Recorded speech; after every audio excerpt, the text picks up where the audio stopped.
마가복음 8장 31절, 마가복음 8장 31절 신약성경 68면 말씀입니다. 제가 봉독해 드리도록 하겠습니다. 인자가 많은 고난을 받고 장로들과 대제사장들과 서기관들에게 버림바 되어 죽임을 당하고 사흘 만에 살아나야 할 것을 비로소 그들에게 가르치시되. 사랑하는 성도님들, 빅뱅이라는 말을 아십니까? 많이 들어보셨을 것 같습니다. 빅뱅이라는 가수도 있고 빅뱅 이론이라는 드라마도 있고 여러 가지로 쓰이는데, 빅뱅이라는 말은 보통 팡 하고 저 옛날에 우주가 처음 시작할 때 빵 터졌었던 그 상황을 이제 이론으로 만든 것을 빅뱅 이론이라고 보통 합니다. 그래서 이제 엄청나게 무겁고 초고밀도의 엄청난 뜨거운 그 무언가가 갑자기 어느 순간에 빵 하고 터져서 어마어마하게 빠른 속도 내에 이게 폭발을 하는 바람에 팽창이 엄청나게 빠르게 되고, 그것이 오늘날까지 이르러서 우주가 되었다라는 게 학계의 정설이고 지금의 최신의 그 우주 이론이라고 말씀을 드릴 수 있습니다. 사실 그래서 그걸 역으로 계산해 봤을 때 이 우주의 나이가 약 138억 년이라고 합니다.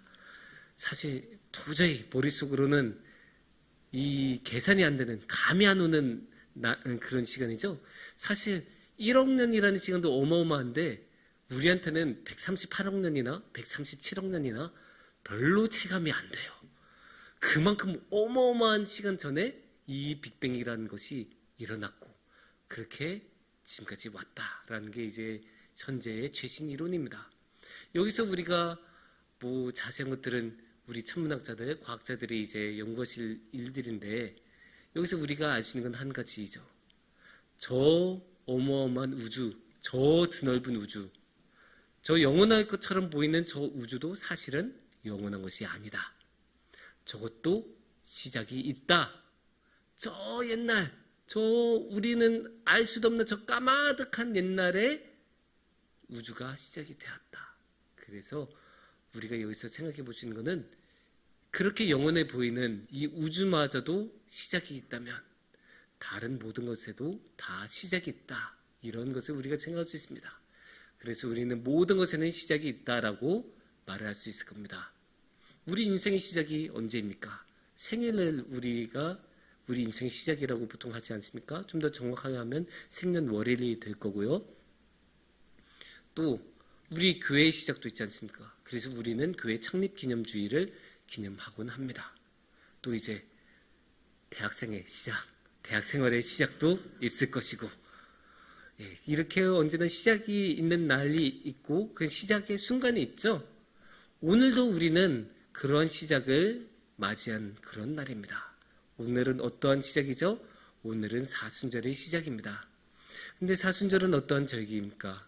사순절은 예수님의 그 고난, 그 죽으심을 우리가 기억하고 기념하는 그런 절기 아닙니까? 그런 면에서 사순절의 시작이라는 것은 고난의 시작이라고도 우리가 생각을 해볼 수가 있습니다. 그래서 우리가 이 시간에는 이 사순절의 시작을 맞이하여 이 고난의 시작에 대해서 한번 성경을 통해 같이 생각해보고 나누는 시간을 갖도록 하겠습니다. 오늘의 말씀은 마가복음 8장 31절입니다. 마가복음 8장 31절은 이렇게 말씀하십니다.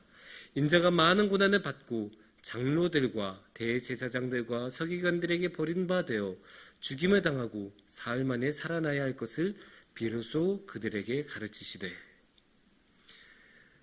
이 말씀이 이제 마가복음 8장 말씀인데, 어떻게 보면 이 말씀이 마가복음에서는 예수님이 처음으로 고난을 말씀하신 그런 말씀이라고 우리가 볼 수 있습니다. 물론 이 말씀 이전에도 예수님이 갈등은 많았어요. 다른 사람들하고 갈등이나 부딪히는 모습이나 힘든 그런 상황은 그 이전에도 있었습니다. 대표적으로 마가복음 3장 2절을 보시면 이렇게 나옵니다. 사람들이 예수를 고발하려 하여 앉히기를 그 사람을 고치시는가 주시하고 있거늘. 사람들이 이렇게 딱 보고 있는 거예요. 예수님만 바라보고 있는 거예요. 그리고 예수님이 뭔가 이상한 거 딱 하면 좋아서 걸렸어 하고 고발하려고 고소장도 한 반 정도 이미 써놓은 그런 눈으로 보고 있으니까 어때요? 이게 예수님의 팬들이 그렇게 하겠습니까? 그럴 리가 없죠. 예수님의 대적자들이 이미 삼정에도 있다는 거고 예수님하고 갈등이 이미 처음에도 이게 사실 예수님 초기 활동이 있잖아요. 마가복음 3장이면 그런 초기 활동부터 이제 반대하는 사람들 갈등은 있었다라는 것을 우리가 알 수 있는데 그런데 왜 이 8장 32절을 고난의 시작이라고 말할 수 있는가? 여기서는 예수님이 그 이후에 진행되는 그 고난의 그 모든 것들을 미리 다 예견하시고 자신이 그런 것을 당할 거라고 분명하게 처음으로 마가복음에선 처음으로 말씀하신 장면이기 때문에 그래요. 너무나 분명하고 자신이 의식하면서 난 이렇게 할 거야. 나한테 이런 일이 일어날 거야. 그래도 난 그 길을 갈 거야. 그렇게 말씀하시는 그래서 그 고난을 선언하고 받아들이는 그런 모습이에요. 다시 한번 우리가 32절 말씀을 보시면 인자가라고 하죠. 이 인자는 예수님을 말씀을 하는 거예요. 그러니까 누가 고난당한가? 예수님이 고난을 당한다. 누구에게? 장로들과 대제사장들과 서기관들에게 버림받아요. 그러니까 장로, 대제사장, 서기관들이 예수님을 고난을 주는 사람들이다. 이렇게 말을 하고 그러면 그 고난의 내용은 뭘까요? 고난을 받고 라고 처음에 나오고 그 다음에 뭐라고 나옵니까? 죽임을 당하고 이렇게 나와요. 고난과 죽임. 이렇게 분명하게 고난의 내용도 말하고 있고 그리고 고난의 결과가 어떻게 나온다고 합니까? 사흘 만에 살아나야 할 것을 그 고난의 결과인 부활까지도 예수님은 이미 다 알고 계시고 그거를 가르치셨다. 상세하게 말을 해줬다라고 설명해줬다라고 오늘의 말씀을 이야기하고 있는 거예요. 그러니까 예수님께서는 여기서 분명히 무슨 일이 있을지 다 알면서도 이 길을 이제 쫙 걸어가겠다고 선언을 하시는 거예요. 그러니까 여기서부터 이제 고난이 이미 시작됐다고 할 수 있는 거예요. 그런데 이렇게 고난을 선언하는 게 사실 이 마가복음의 맥락을 보면 굉장히 좀 특이한 면이 있어요. 그 특이한 면을 보려면 약간 이 큰 맥락에서 좀 우리가 접근하면 좋은데 이 말씀이 8장에서 예수님께서 이렇게 선언을 하시잖아요. 자신이 이제 고난을 시작할 거라고. 그런데 이 8장에 앞선 7장의 후반부에서는 예수님이 무슨 일을 하시느냐? 예수님은 귀 먹은 사람, 청각에 문제가 있는 사람의 청각을 다시 회복시켜 주세요. 다시 이 문제를 해결해 주고 쉽게 말해서 기적을 일으키신 거죠. 그 기적을 일으키셨을 때 사람들의 반응이 어땠냐면 그 반응은 마가복음 7장 37절을 보면 알 수 있습니다. 사람들이 심히 놀라 이르되 그가 모든 것을 잘하였도다. 못 듣는 사람도 듣게 하고 말 못하는 사람도 말하게 한다 아니라. 모든 것을 잘했대요. 모든 것. 이 이상으로 칭찬할 수가 있습니까? 그러니까 이제부터 그냥 예수님 보면 그냥 믿고 맡긴다. 믿고 따른다. 예수님 하는 거는 왜? 무조건 뭐든지 잘하니까. 최고의 칭찬이죠. 이것 이상의 칭찬은 있을 수가 없어요. 근데 이렇게 이 칭찬이 나온 다음에 8장으로 넘어왔는데 8장에서 무엇을 하십니까? 예수님께서 4,000명의 사람들을 먹이시는 기적을 베푸셔요. 그러면 평판이 어떻게 되겠어요? 떨어졌겠어요? 그럴 리가 없죠. 예수님 평판은 더 올라갔을 거예요. 모든 것을 잘했다라는 평가가 나오는데 그것보다 더 올라갔으니까 그 인기가 얼마나 높았겠어요. 그 민중들 사이에, 그 많은 대중들 사이에, 그 많은 사람들 사이에 예수님에 대한 인기가 얼마나 높아졌겠습니까? 정치인으로 치면 막 지지율이 막 80%, 90% 올라가고 막 그 무슨 지지 후보 1등 막 이렇게 되고. 근데 보통 이 정도 되면 보통의 정치인들은 이렇게 돼요. 그래서 막 마음이 뜨고 다음에는 내가 이런 마음 갖기도 하고 그러면서 이제 오버도 하고 실수도 하고 막 그런 건데 이게 특이한 거예요. 이런 상황에서 예수님은 뭐라고 하시냐? 나는 고난당할 거다. 이렇게 말씀하시는 거예요. 그러니까 특이한 거죠. 더 이상 높아질 수 없는 인기를 누리고 있는 가운데 더 이상 높은 평판을 받을 수 없는 평판을 받고 계신 그 가운데 예수님이 나는 고난당할 거야. 장로들과 대제사장들과 서기관들이 나를 죽일 거야. 이렇게 말씀하고 계신 거예요. 너무 특이하지 않아요? 누가 그렇게 생각해요? 그렇게 최고의 인기를 누릴 땐 다 그 인기를 누리고 즐기면서 그렇게 다니는데 예수님은 나 이제 고난당할 거야. 그거를 말씀하고 계세요. 너무 특이해요. 보통의 인간의 관점에서는 이건 절대 이해가 안 되는 모습이고 설명이 안 돼요. 그래서 이것을 이해를 하려면 좀 더 작은 맥락에서 봐야 돼요. 좀 더 작은 맥락에서 이 말씀 31절 말씀이 나오기 직전의 말씀을 봐야 돼요. 그래서 8장 29절을 보시면 이렇게 말씀하십니다. 또 물으시되 너희는 나를 누구를 아느냐?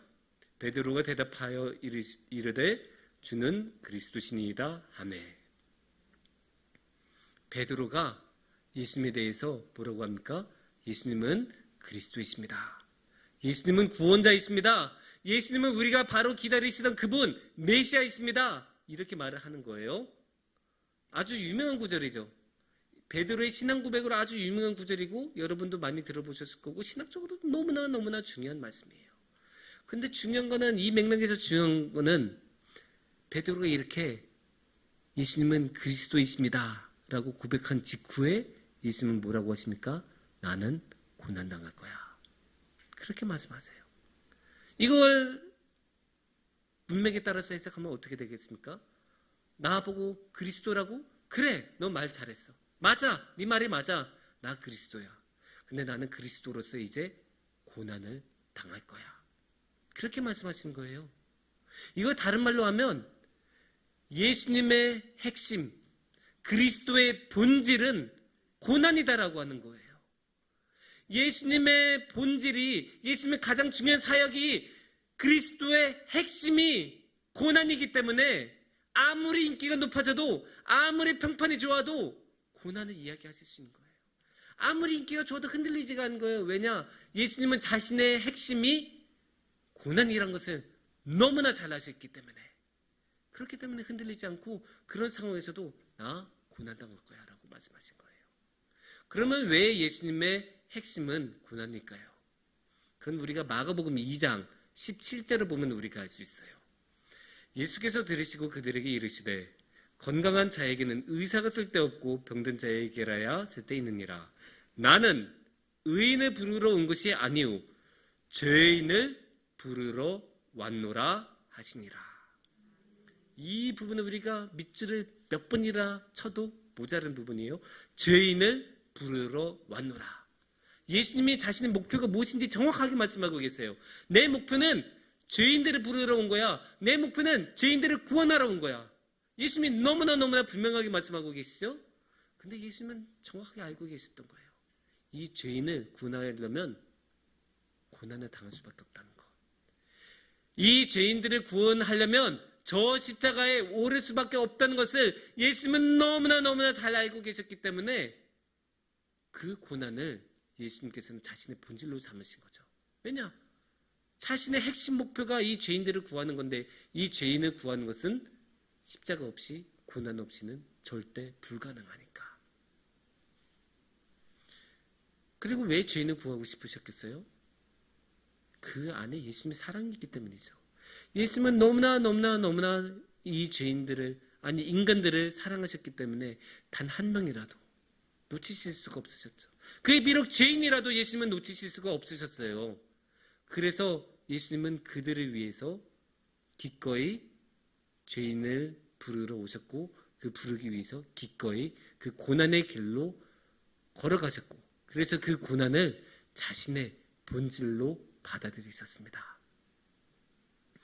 이렇게 고난을 받아들이는 것을 예수님이 얼마나 진지하게 여겼는지는 이 31절의 그 고난의 선포 이후에 이어지는 그 구절들을 보면 우리가 알 수 있어요.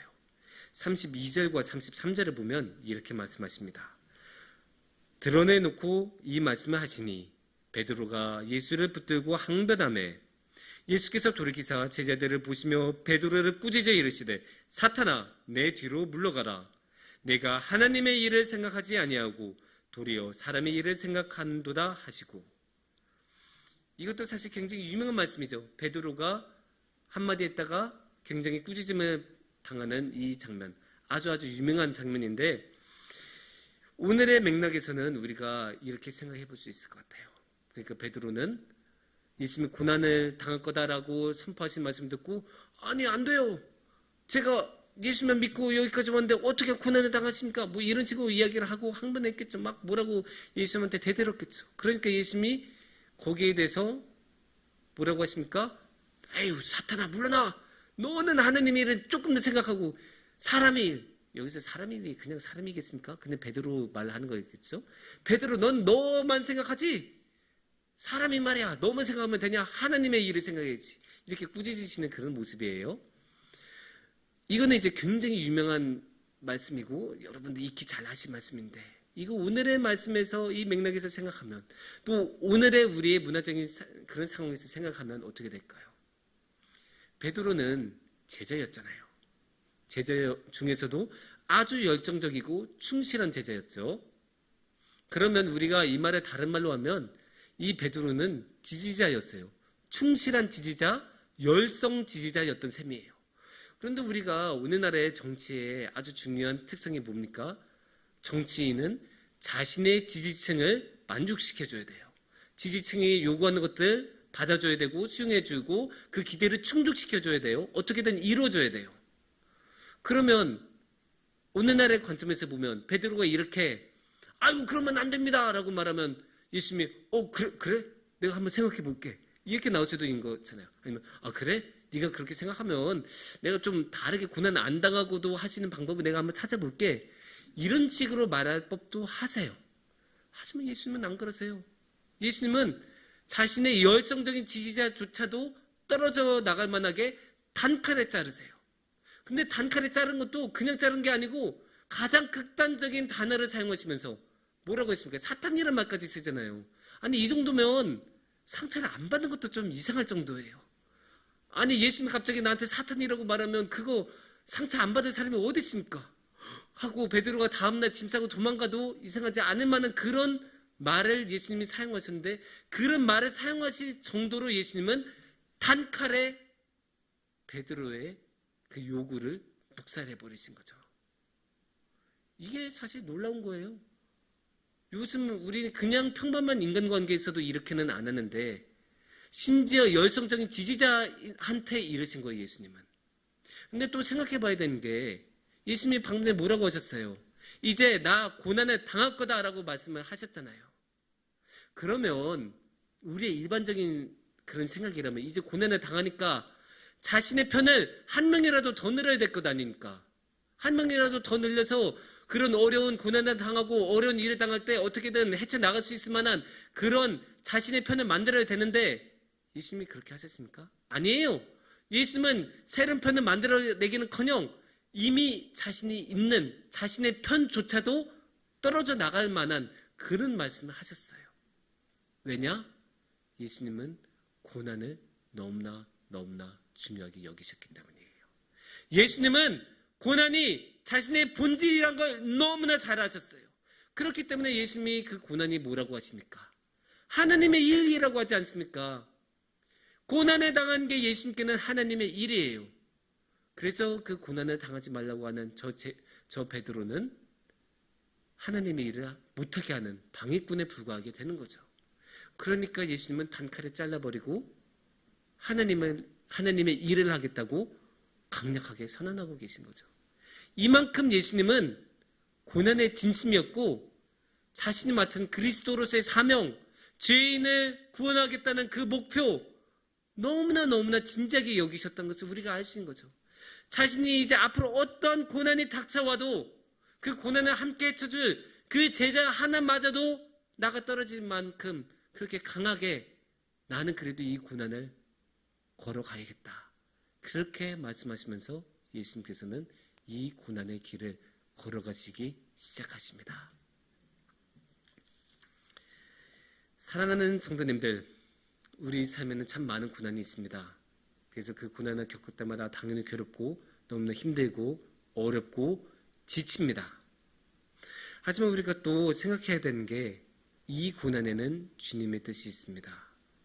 예수님은 그 고난을 너무나 진지하게 여기셨고 고난을 자신의 핵심적인 사명이라고 여기셨고 자신의 본질을 이루기 위한 가장 중요한 방법이라고 생각하셨습니다. 그래서 예수님께서는 우리에게도 그 길을 권유하십니다. 그걸 어떻게 알 수 있냐면 마가복음 8장 34절 이어지는 34절 말씀을 보시면 무리와 제자들을 불러 이르시되 누구든지 나를 따라오려거든 자기를 부인하고 자기 십자가를 지고 나를 따를 것이니라 라고 하십니다. 누구든지 예수님을 따라가려거든 자기 십자가, 자기의 고난을 지고 오라고 예수님께서는 말씀하고 계십니다. 그 길이 당연히 힘들 것입니다. 고난이 어떻게 기쁠 수가 있겠습니까? 고난이 어떻게 쉬울 수가 있겠습니까? 하지만 그 고난의 길에 예수님이 계시다면 그 고난의 길은 이 세상의 어떠한 길보다도 더 행복한 길이 될 것입니다. 그 주님과 함께하는 그 행복을 우리 성도님들 모두 누리시는 큰 복을 누리시기를 축원합니다. 함께 기도하겠습니다.